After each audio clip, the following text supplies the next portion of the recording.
Kalau lu lahir dari nol, itu bukan salah lu. Tapi gue pengen kasih tahu di sini, kalau lu mati dengan nol, itu pasti kesalahan lu. Gue adalah bukti bahwa kita dilahirin di dunia ini, itu untuk berjuang. Gak cuman pasrah sama keadaan. Gue percaya bahwa kita sebagai seorang manusia, itu bisa merubah yang namanya takdir. Gue selalu orangnya mencoba untuk menghemat apa yang gue punya, gitu. Ketika gue masih gak punya apa-apa, gue selalu menghemat apa yang gue punya. Gue selalu lihat di sekeliling gue, ya bahkan keluarga gue, orang tua gue sendiri, itu selalu khawatir soal uang. Ya, ketika mereka ada perdebatan semuanya segala macam, itu selalu ujung-ujungnya duit.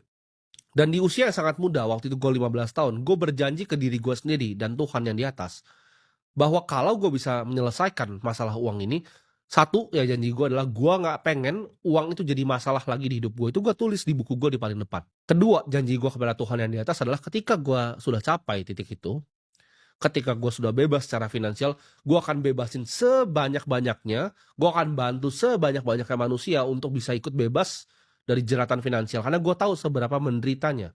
Jadi orang yang secara finansial itu kita tidak bebas. Jadi kaya itu adalah hak semua manusia menurut gue. Bukan cuma sekedar mimpi.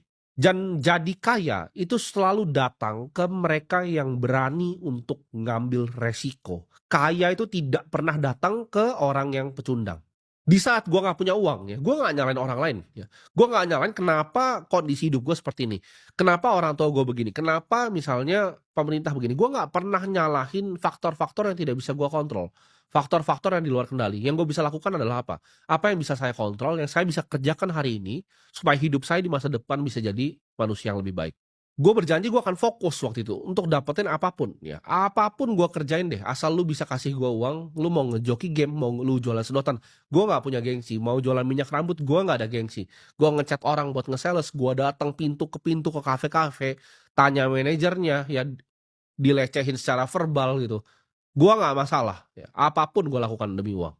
Ketika waktu itu transisi dari Kaskus ke Tokopedia, di situ gue lihat gitu. Oh, gimana caranya gue bisa iklan di Tokopedia? Gimana cara gue bisa jualan gue lebih laku?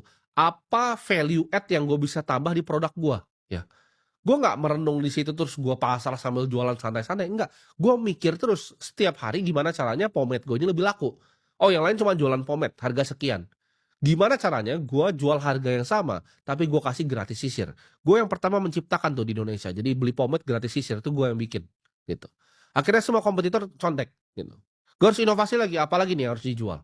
Dari awal gue jualan udah macam-macam gitu. Ketika gue udah mulai besar ya, modalnya gue mulai gulung puluhan juta, ya sampai udah ratusan juta, masuk ke Indonesia, mulai dikerjain